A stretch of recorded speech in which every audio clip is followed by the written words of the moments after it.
turizmës. Sigurisht që SPAK sot është një nga fenomenet jo sociale dhe jo filozofike, po është fenomen politik.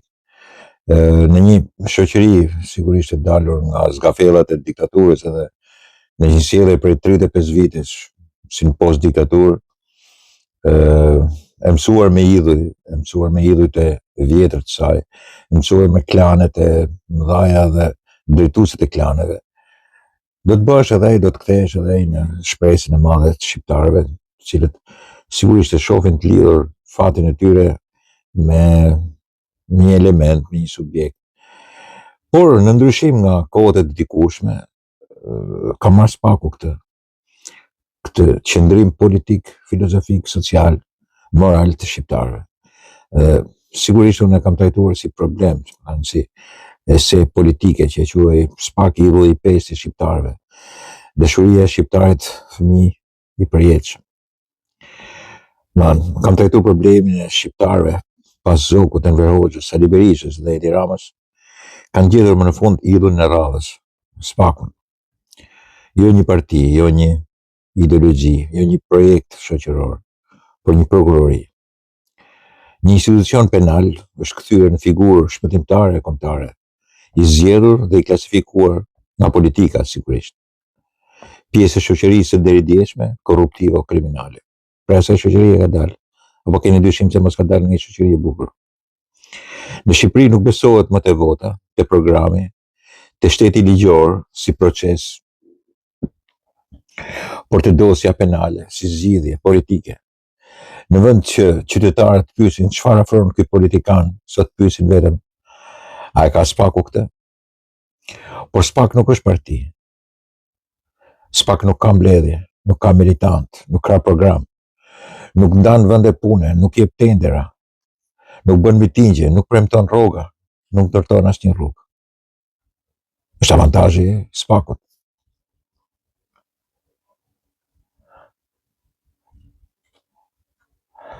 SPAK është një institucion që akuzon për burg dhe kërkon burg. E shqiptari sot është i jetur për burg. Dhe pikërisht kjo është tragjedia shqiptare. Shoqëria nuk mobilizohet më për ide, por për ndëshkim. Në kafenet e Shqipërisë sot nuk flitet për zhvillim, për bujqësi, për shkollë, për ekonomi, por vetëm për pyetjen më primitive. E rregullon SPAK-u? Është SPAK-u që ta rregulloi? Ose më keq, ta tregoj unë SPAK ty. Kjo nuk është drejtësi. Kjo është kulturë hakmarrje e veshur me kostim juridik. Shqiptari nuk e do ligjin për të rregulluar shoqërinë. E do për ta shkatruar kundërshtarin, nuk kërkon drejtësi, kërkon goditje. Djetëriste Enver Hoxhë sot rreth SPAK o mrekulli na shpëto. Kulti ka ndruar emër, por jo mendësi. Dhe për këtë kam fjalën për shoqërinë. Nuk po akuzoj SPAK-un, më kuptoni. Kjo është drama jonë historike. Ne nuk prodhojmë qytetarë, prodhojmë adhurues pushteti. Nuk prodhojmë institucione, prodhojmë idhuj. Në këtë vend, shteti nuk ndërtohet me ligj, por me frikë. Dhe frika ka një emër, SPAK. Prandaj shqiptarët nuk bëhen kur shoqëri e rritur. Ata linin bebe, jetojnë si fëmijë politik dhe vdesin duke kërkuar gjithmonë një baba që të ndëshkojë armiqt për ta. Dje ishte Zogu, pastaj Enveri, pastaj Berisha, pastaj Rama, sot është SPAK. Nesër do të jetë dikush tjetër, por fëmijëria politike mbetet.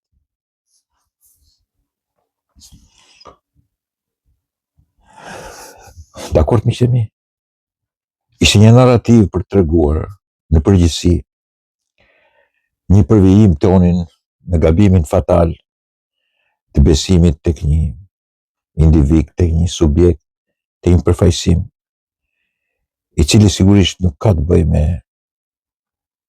filozofikën tonë, por me mitikën tonë. Është pjesë e mitomanisë tonë, e mitit, e krijimit të kushteve për mite. Për gjëra që besojnë edhe atë që është e pabesueshme, por njëkohësisht e katapultojnë edhe atë më të pamundshmen për të zgjidhur problemet, po vetëm se e besojmë në mitizmin e saj. Ky është edhe problemi i madh me SPAK-un dhe me zgjidhjet racionale. Ne kujtojmë se një shoqëri e tillë e ka zgjidhen ke SPAK-u. Në të vërtet, na e merr mendja. SPAK-u është një prej mekanizmave. Nuk është gjithçka. Nuk është pjesë themelore e demokracisë. Është një prej pjesëve themelore. Dhe sigurisht që i ka dalë prej asaj që konsiderohet pastaj një nga krye themelore që është edhe politika. Dhe këtu është edhe problemi i madh. Derisa të mësojmë që të rritemi, të bëhemi adoleshent, politikisht. Jemi akoma mitik, jemi fëmijë. Lutemi akoma për ndihmë.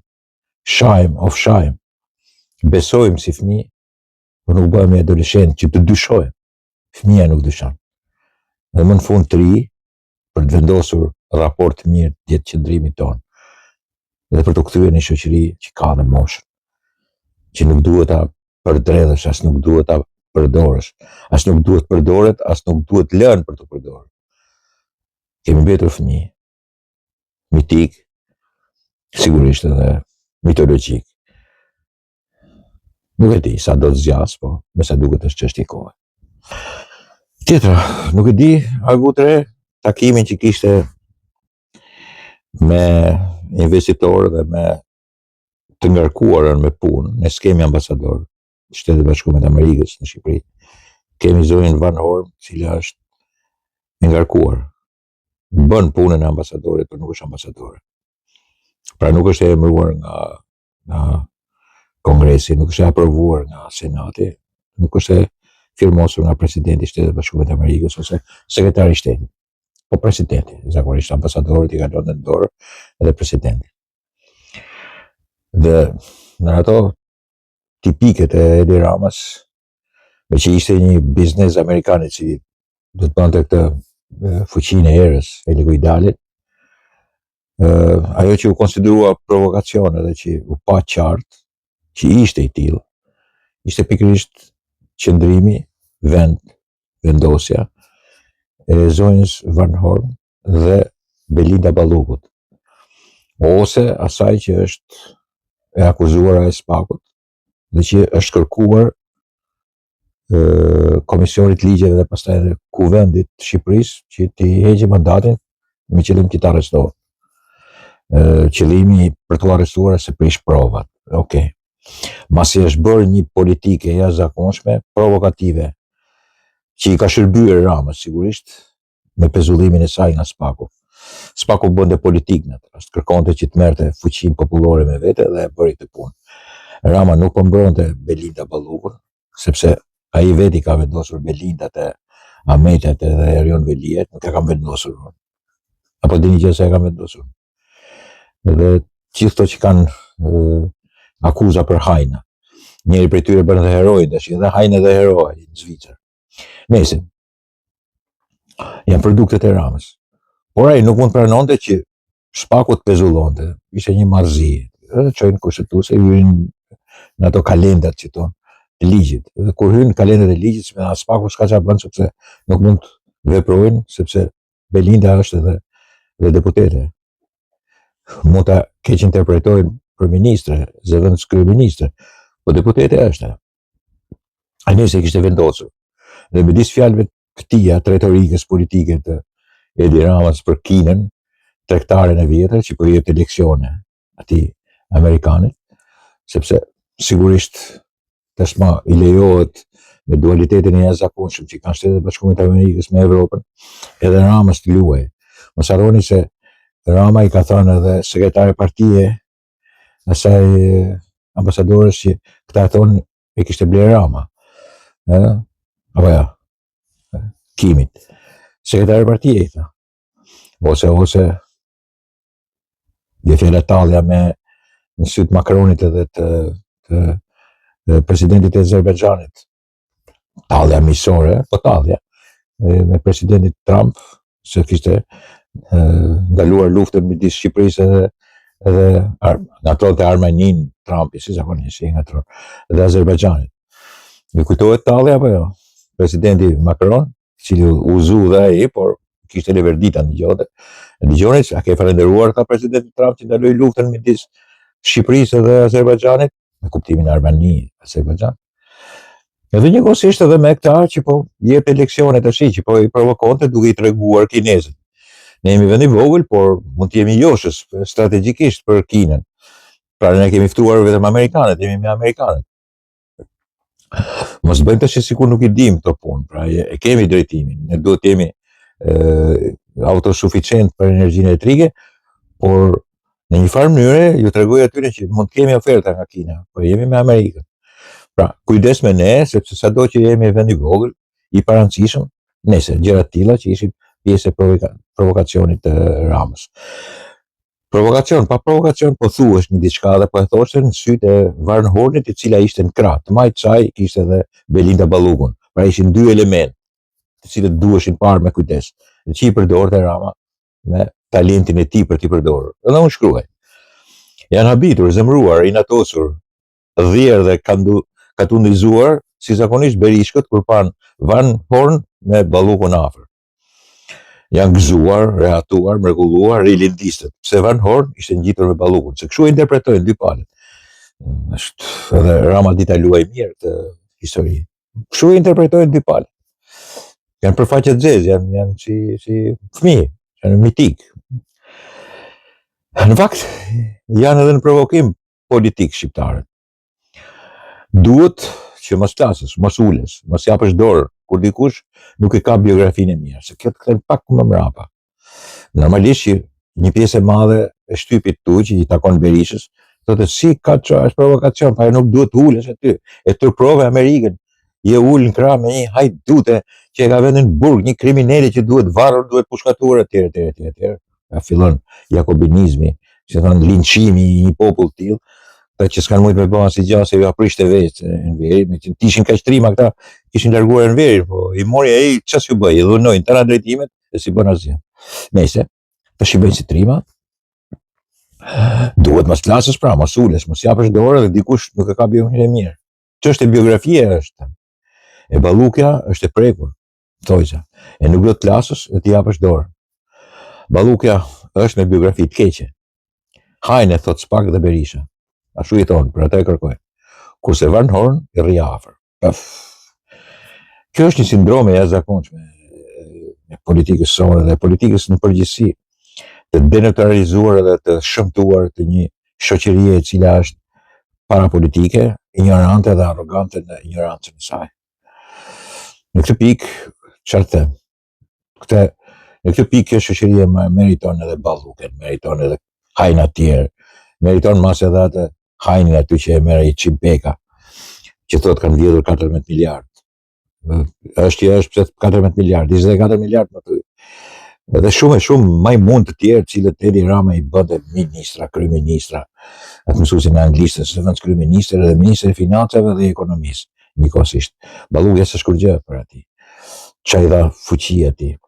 Këtë punë i bën edhe pastaj Rama i jep të drejt vetes të japë leksione kine tregtare, kine 5.000 vjeçare, amerikanëve të cilët kanë marrë një projekt të helikoidal në Tropoj.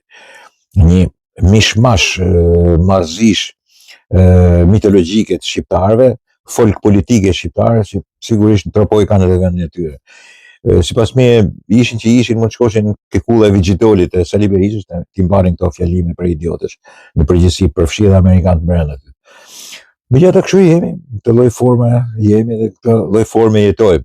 Çfarë ti bash? Kjo është mënyra më e bukur që mund të bëjmë politikën ne. Dakor, miqtë mi? Është interesante kjo.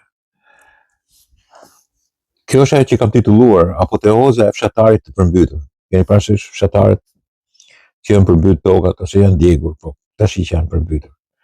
Të cilët shajnë, e trujnë. Ku është? Ja si u mytëm, ja është faji ujë, kështu punës edhe. Masi kanë marrë këtë fjalë, thonë, ku është qeveria? Ne na duhen pare tash, domethënë. Shajnë qeverinë dhe kërkojnë pare nga qeveria. Vazhdon adoleshenca, vazhdon fëmijëria e shoqërisë shqiptare, vazhdon mitikja, mitomania e shoqërisë shqiptare. Jena pa shërim këtë drejtim. Kjo është çështje kohe, kjo do rregullohet mas shekujsh, ose s'rregullohet fare. Asnjë sigurim në zonat e rrezikut, por vetëm retorikë politike. Ky është qëllimi që bëra edhe. Po si ka mundësi që kanë kaluar kaq vite dhe në zonat e rrezikut nuk janë përcaktuar se kush janë, aty që ka përmbytje. vit për vit, që të krijojnë sigurime. Në fillim mund të bëjnë sigurimet shteti, pastaj të detyrojnë njerëzit të sigurojnë shtëpiat. Leqi i ka lënë që të ndërtohen vende pa vend aty ku është ekspansioni i ujit. Por nuk i siguron. I lën gjithmonë që të jenë në varësi të tij. Nuk ka rëndësi a shajnë në fillim qeveria poshtë apo qeveria pa poshtë. Në fund kret nga kjo qeveria i kërkojnë legët ata. Fëmijë janë. Fëmijë. Shajnë dhe pastaj kërkojnë legë. Kërkojnë çokoladë. Gjeni një shtëpi të siguruar nga uji, nga përmbytja ose nga zjarri? Asnjë. 35.000 ekonomi. Asnjë e siguruar. S'kan lekë këto shtetit. Për sa mirë e ka ndërtuar kullën 4 kaçe. Shtëpinë 3 kaçe edhe nuk paska 100 euro për ta siguruar nga kjo punë. Të janë pralla. 3 kaçe, 4 kaçe, 2 kaçe. Mirë ata që s'kanë se është i detyruar shteti ta bëjë këtë punë. Po ata që kanë. Po fermën. Po baxhat. Si ka mundësi, nuk i ke 100 euro që ti sigurosh. Duhet detyrim, edhe sigurisht në fillim përcaktohen zonat dhe sigurisht në fillim ndihmon shteti, po pastaj duhet i bësh ti. Që të mos jesh në varësi të shtetit, që çdo që të ndodh, ti mos dëshpërohesh kështu, të shash shtetin, pastaj po aty të kërkosh ndihmë shtetit. Është fëmijëri e madhe, nuk është as adoleshencë, është një shtet i cili sigurisht është i ndërtuar mbrapsht, në mënyrë të jashtëzakonshme mbrapsht. Dhe sidomos në fshat. Si ka mundësi zonat e rrezikut, nuk janë të përcaktuara dhe nuk janë të mbrojtura. Nëse ti nuk i mbron dot nga përmbytjet, atëherë duhet të krijosh sistemin që ke premtuar, ke folur 2013, 2014, 2017, 2019, kur kanë 2020, 2021 kur kanë ndodhur gjitha përmbytjet, i ke parë. Edhe 2010 kur i mbyse në veriun e Shqipërisë me hidrocentrale, bazenet Sali Berisha. Atë nuk i dëm shpërblende. Thot sot shpallë gjendjen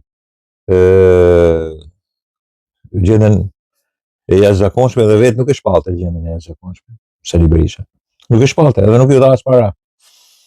Kaq maskara është. Nuk e shpalli më në Shkodër, nuk i dha as lek. Por tani, iku ajo kohë. Tani, që ty të mbyten vazhdimisht në tjetrin vend, si nuk shpallen zonat e rrezikut dhe nuk detyrohen të paguhen, i paguan në fillim shteti siç u premtua dhe pastaj detyrohen banorët të kenë sigurimin. As këtë se bën. Dhe ky është një turp i madh. Turp i jashtëzakonshëm. Çfarë të them miqtë mi? Ja, këtë desha të them.